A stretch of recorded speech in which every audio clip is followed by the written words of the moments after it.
ശത്രുവാകുന്ന പിശാച് നമ്മളെ പല തരത്തിൽ ബന്ധിച്ചു കളയുവാൻ ശ്രമിക്കും.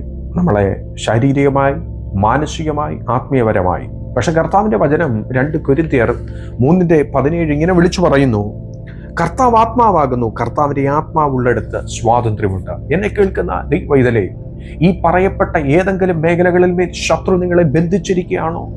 പരിശുദ്ധാത്മാവിന്റെ സാന്നിധ്യത്തിനായിട്ട് പ്രാർത്ഥിച്ചു തുടങ്ങിയട്ടെ. യേശുവിനോട് പ്രാർത്ഥിച്ചു തുടങ്ങിയട്ടെ, കർത്താവെ അവിടുത്തെ ആത്മാവിനാൽ എന്നെ നിറയ്ക്കണമേ. ആ ആത്മാവ് നിങ്ങളുടെ ഉള്ളറകളിലേക്ക് ഇറങ്ങാമെങ്കിലും ഉണ്ടല്ലോ, ഇന്ന് പകലിൽ നിങ്ങൾ സ്വതന്ത്രരായി തീരും. അതെ, യോഹന്നാൻ 8:36 ഇങ്ങനെ വായിക്കുന്നു, പുത്രൻ നിങ്ങൾക്ക് സ്വാതന്ത്ര്യം വരുത്തിയാൽ നിങ്ങൾ സാക്ഷാൽ സ്വതന്ത്രർ ആകും.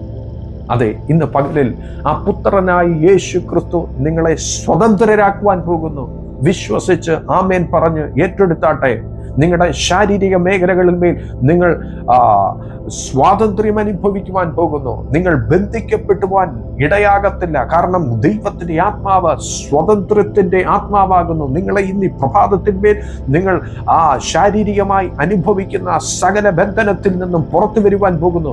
മാനസികമായി അനുഭവിക്കുന്ന സകല ബന്ധനത്തിൽ നിന്നും നിങ്ങൾ പുറത്തു വരുവാൻ പോകുന്നു. ആത്മീയപരമായി അനുഭവിക്കുന്ന ചില ബന്ധനങ്ങളിൽ നിന്ന് നിങ്ങളെ സ്വർഗത്തിൽ യേശുപ്പൻ പുറത്തു കൊണ്ടുവരുവാൻ പോകുന്നു. നിങ്ങളുടെ സാമ്പത്തികമായി അനുഭവിക്കുന്ന ചില ബന്ധനങ്ങളിൽ നിന്ന് പുറത്തു കൊണ്ടുവരുവാൻ പോകുന്നു. ഏതൊക്കെ മേഖലകളിൽ മേൽ പിശാച് നിങ്ങളെ ബന്ധിച്ചു കളയുവാൻ നോക്കിയിരുന്നാലും ആത്മാവുള്ളിടത്ത് സ്വാതന്ത്ര്യമുണ്ട്, ആത്മസാന്നിധ്യമുള്ളിടത്ത് സ്വാതന്ത്ര്യമുണ്ട്.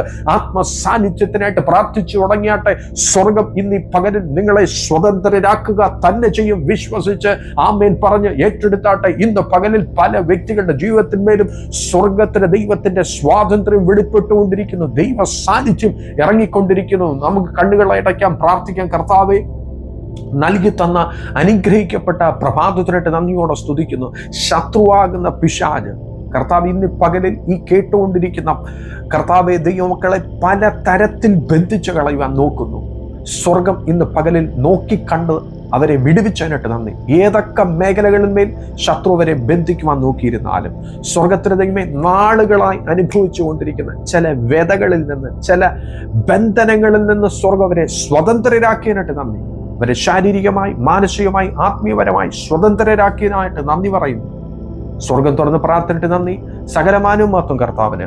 ഞങ്ങൾക്ക് ആ ജീവൻ തന്ന യേശുവിൻ നാമത്തിൽ തന്നെ. ആമേൻ, ആമേൻ, ആമേൻ. ഈ വചനങ്ങളാൽ ഇവരെന്ത് ചെയ്യും? സമൃദ്ധിയായി, ധാരാളമായി